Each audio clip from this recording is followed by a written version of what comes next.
السلام علیکم ورحمۃ اللہ. میں ہوں فاطمہ فضل اور انجینئر محمد علی مرزا صاحب کی جو ایک کنٹروورشل قسم کی ویڈیو ان لوگوں نے ہائپ میں لی ہوئی ہے اور اس کے اوپر بار بار ان کے اوپر یہ الزام لگایا جا رہا ہے کہ انہوں نے نعوذ باللہ نبی علیہ الصلوۃ والسلام کی شان میں گستاخی کی ہے. میں نے وہ پوری ویڈیو دیکھی اور مجھے کہیں پہ بھی یہ نہیں لگا کہ انہوں نے قطعاً نبی علیہ الصلوۃ والسلام کے لیے کوئی ایسے الفاظ استعمال کیے ہوں جس میں ان کی توہین کی گئی ہو. اس کی وجہ یہ ہے کہ انجینئر صاحب نے اپنے اس بیان میں اور ویڈیو میں ایک موقف پیش کیا جو کہ کرسچنز کا ہے اور انہوں نے اس کو پروف اور دلیل کے ساتھ پیش کیا کہ یہ کرسچنز کے الفاظ ہیں, کرسچنز اس طرح بولتے ہیں, کرسچنز یہ سمجھتے ہیں اور یہ ان کا عقیدہ ہے اور یہ ایجوکیشن کے لیے ضروری بھی ہے. مطلب اگر وہ انہوں نے یہ بات سکھائی ہے تو بچوں کو, آنے والی نسل کو یہ بات پتہ ہوگی کہ کرسچنز ہمارے نبی کو کس طرح سمجھتے ہیں, ہمارے نبی کے بارے میں کیا سوچتے ہیں اور ہمارے نبی کو کتنا ایکسیپٹ کرتے ہیں. بہت سارے لوگ ایسے ہوں گے آج کے دور میں جن کو یہ بات پتہ بالکل بھی نہیں ہوگی جو انجینئر محمد علی مرزا صاحب نے اس ویڈیو میں کلیئرلی بتائی ہے, ان سینس کہ کرسچنز کا آخر ہمارے نبی کو لے کے عقیدہ کیا ہے. کیونکہ کرسچنز جو ہیں وہ اللہ تعالیٰ کا اقرار تو کرتے ہیں کہ اللہ ہے اور پھر یہ بھی بڑا ڈائریکٹلی بولتے ہیں کہ حضرت عیسیٰ جو ہیں وہ بیٹے ہیں اللہ کے, نعوذ باللہ. لیکن یہ بات بہت کم لوگوں کو پتہ تھی اور بہت کم لوگ یہ جانتے تھے کہ آیا وہ ہمارے نبی کو کیوں نہیں مانتے. تو انہوں نے اتنا کلیئرلی آپ کو اس ویڈیو میں سمجھایا ہے, تو وہ سمجھانے کی روح سے تھا. ان کے الفاظ میں کہیں پہ بھی یہ چیز نہیں تھی کہ انہوں نے ڈائریکٹلی, اور ایک ایسا بندہ, یا میں کچھ باتیں ہائی لائٹ کرتی چلوں ان سینس اس بارے میں کہ وہ کس طرح کے انسان ہے. میں نے انیشلی جب اسٹارٹ میں انجینئر محمد علی مرزا صاحب کا عروج کا ٹائم شروع ہوا اور جب ان کی باری میں ویڈیوز وائرل ہونا شروع ہوئی تو میں نے اپنی یونیورسٹی میں اپنے ٹیچرز کے منہ سے یہ الفاظ سنے کہ بہت بڑا فتنہ ہے, انجینئر محمد علی مرزا بہت بدتمیز آدمی, بہت بلنٹ آدمی, اور اس کو بالکل نہیں سننا اور بہت بڑا فتنہ ہے اور بلا بلا بلا بلا.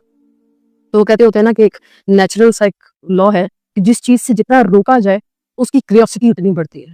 تو یہ تو ہر بندے میں ہوتا ہے. اگر آپ کو کہا جائے نا کہ فلاں چیز کو کلک نہیں کرنا, بندہ کہتا ہے میں اب کلک کر کے دیکھوں گا ہوگا کیا. میں نے سننا شروع کیا, پھر میں نے ڈیٹیل میں ان کے بارے میں جاننا شروع کیا. اس بندے کے ذہن میں جتنا ان کے الفاظ سے اور ان کے کہہ لیں کہ اخلاق سے جتنا پتہ چل, اس بندے کے ذہن میں ایک ہی چیز ہے کہ وہ اپنے اللہ اور اس کے رسول محمد صلی اللہ علیہ وسلم کا جو ریئل فیکچول بکش دین تھا وہ آپ تک لانا چاہ رہے تھے. میں آج ہی میں پروفیسر صاحب کا شاید نام بھول رہی ہوں, میں نے ان کا ایک لیکچر دیکھا. انہوں نے ماشاءاللہ اتنی خوبصورت بات اس لیکچر میں سکھائی ہوئی تھی کہ ہم لوگ اللہ تعالیٰ کے ساتھ, اللہ اور انسان کا تعلق اتنا قریب ہے کہ ان کے الفاظ اس طرح تھے کہ میں نے آج تک ایسا کوئی رشتہ نہیں دیکھا جو اللہ سے زیادہ اپنے بندے سے پیار کرتا ہو. یعنی ایک انسان سے اتنا پیار نہیں کر سکتا جتنا اللہ اپنے بندے سے کرتا ہے. لیکن جو ہماری کمیونٹی میں پچھلے کئی دہائیوں سے ایک بات چلی آ رہی تھی, فرقہ واریت اور ملاؤں کا ایک کانسیپٹ اور کلچر, جیسے کہ اگر کہا جائے فار ایگزامپل ایک محفل میں 4 لوگ بیٹھے ہوئے تو وہاں پر کوشش ہوتی تھی کہ دعا کرنی ہے, ہاں جی ملا کون ہے وہ دعا کرے گا, جنازہ پڑھانا ہے ملا کون ہے وہ جنازہ پڑھائے گا, نکاح پڑھانا ہے ملا کدھر ہے وہ نکاح پڑھائے گا.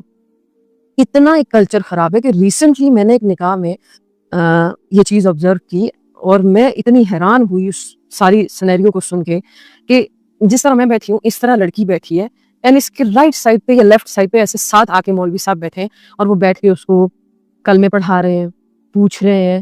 مطلب یہ کون سے اسلام میں یہ لکھا ہوا ہے؟ تو اتنا ایک کہہ لیں کہ اتنا فساد میں اس سینس میں کہہ رہی ہوں کہ اتنی اندھیر نگری بنایا ہوا تھا اسلام کو ملاؤں نے. وہ اس بندے نے آ کے, آپ یقین مانیں, وہ آئینہ صاف کیا ہے. تو اس بندے کو پریز کریں. آپ کو پتہ ہے اتنا پولیٹیشینز آپس میں بغض نہیں رکھتے جتنا ملا ایک دوسرے سے بغض رکھتے ہیں, اور یہ بہت بڑا فیکٹ ہے. ممبر پہ بیٹھا ہوا اگر ایک ملا چیخ رہا ہوگا اس کو نہیں برداشت کہ میری آواز سے اونچا کوئی دوسرا چیخے. اتنا بغض ہے. میرا مدرسہ ٹھیک چل رہا ہے نا, دوسرے کا اتنا ٹھیک نہیں چلنا چاہیے. اگر آپ ایک اسلامک انسٹیٹیوٹ چھوڑ کے دوسرے میں جائیں گے تو دوسرے کہیں گے کہ ہاں جی ہمارا انسٹیٹیوٹ بہت اچھا, ان کا تو خراب ہے, ان کے ہاں یہ برائیاں. تو اتنا بغض ان کا آپس میں ہے, وہ بغض اب یہ انجینئر محمد علی مرزا صاحب پہ نکالنا چاہ رہے ہیں. انجینئر محمد علی مرزا صاحب مسلسل جتنے سالوں سے بھی میں ان کو دیکھ رہی ہیں, انہوں نے اسلام کو سیکیور کرنے کی کوشش کی. سیکیور, اسلام کی غلط چیزوں کے خلاف پروٹیسٹ, اور اللہ کی وحدانیت اور رسالت کا جو ہے نا وہ علم بلند کرنے کے لیے وہ مسلسل کوشش میں ہے کہ یہ چیزیں میرے مسلمانوں تک. تو میں نے آپ کو بتایا نا کہ ملاؤں نے جب ہمیں دور کیا ہے تو انجینئر محمد علی مرزا صاحب نے آپ کو ایک چیز سمجھائی ہے کہ تم خود قرآن کو پڑھو, تم خود اللہ کو ڈھونڈو. اللہ تو بڑا کلیئر ہے, بڑا ایزی ہے, بڑا قریب ہے. وہ جو ایک راستہ آپ نے سنا ہوگا, ایک راستہ یوں یوں یوں یوں کر کے ٹیڑھا بنا کے نا بڑا کمپلیکیٹڈ قسم کا اللہ تک پہنچایا ہوا تھا ملا نے کہ تم مجھ تک آؤ گے پھر میں تمہیں وہاں تک پہنچاؤں گا. انجینئر محمد مرزا صاحب نے آپ کو ڈائریکٹ بتایا کہ مجھ تک آنے کی ضرورت بھی نہیں ہے, تمہارے پاس ایک کتاب ہے, وہ جتنی میری ہے اتنی تمہاری ہے, کھولو تم ڈائریکٹ اللہ تک پہنچ جاؤ گے. لیکن پھر ان کے اوپر ڈائریکٹ 295C کی دفعہ لگانا اور ان کو یہ کہنا کہ انہوں نے گستاخی کر دی ہے اور ان کو قتل کر دینا چاہیے اور وہ انسان جو ہے نا وہ معاشرے کے امن کے خلاف ہے اور اس انسان کو معاشرے میں ہونا ہی نہیں چاہیے, یہ واضح ہے. یہ بات پتہ نہیں کیوں سمجھ میں نہیں آتی ہے بڑوں کو کہ یہ واضح ہے کہ یہ بغض ہے, یہ کینہ ہے, یہ آپ کے دلوں کی نفرت ہے جو آپ لوگ نکالنا چاہ رہے ہیں. لیکن میں آپ کو ایک بات یہاں پہ واضح کرتی چلوں کہ میرے ملک کا سب سے بڑا مسئلہ یہی ہے کہ یہاں پر یونٹی نہیں ہے کسی طبقے میں بھی. پولیٹیشنز ہوں, مختلف ادارے ہوں, اسلامک اسکالرز ہوں, یونٹی نہیں ہے ایک دوسرے کے اوپر. یہ ایک سب سے مزیدار چیز ہے. پھر یہاں میں ایک اور بھی بہترین بات کرتی چلوں اور ضروری بات کہ وہ لوگ جو بڑے بڑے تختوں پہ بیٹھے ہوئے ان کو انجینئر محمد علی مرزا کے لیے آواز اٹھانی چاہیے, اس سینس میں کہ میرا یہ پروفیشن ہے. پروفیشن تو نہیں کہہ سکتی, پروفیشن تو معذرت کے ساتھ یہ الفاظ اسلام کے ساتھ سوٹ نہیں کرتا, لیکن میں یہ کہہ سکتی ہوں کہ میں ایک ادنا سی طالب علم ہوں دین کی اور میرے ہی طبقے سے انجینئر محمد علی مرزا صاحب کا تعلق ہے, تو وہ بھی اسی کام کو جاری و ساری رکھ رہے ہیں, اسلام کے اوپر بات کرتے ہیں. تو میں تو ان کو سیکیور کروں گی, ان کے لیے آواز اٹھاؤں گی اس سینس میں کہ اس بندے نے اگر جینون گستاخی کی ہوتی تو وہ الگ بات تھی, لیکن کنایا ڈھکی چھپی باتوں میں پھنسا کر جان بوجھ کے اور ان کے اوپر یہ 295C لگانا, یہ کسی بھی ایجوکیٹڈ یا جہاں پر رول آف لا ہو ایسے معاشرے میں یہ چیزیں نہیں ہوتی ہیں. آپ کو پتہ اسلام کا ایک قانون ہے کہ جب شوہر بیوی کو طلاق دے تو اگر وہ طلاق مبہم الفاظ میں ہو, یعنی جو ڈائریکٹ الفاظ نہ ہو, ایک ہوتا ہے ڈائریکٹ ایک بات کو کہہ دینا کہ تم یہ وہ ڈائریکٹ ہو گیا, لیکن اگر اس نے مبہم کنایا الفاظ جیسے کہ تم میری طرف سے آزاد ہو, تم کو میں چھوڑتا ہوں, ٹھیک ہے, اب وہ چھوڑنے میں آزاد کرنے میں اور بھی بہت سارے مطلب نکالے, تو وہاں پر ہسبینڈ سے اس کی نیت پوچھی جاتی ہے, اس سے پوچھا جاتا ہے کہ تمہاری نیت کیا ہے یہ بات کہنے میں.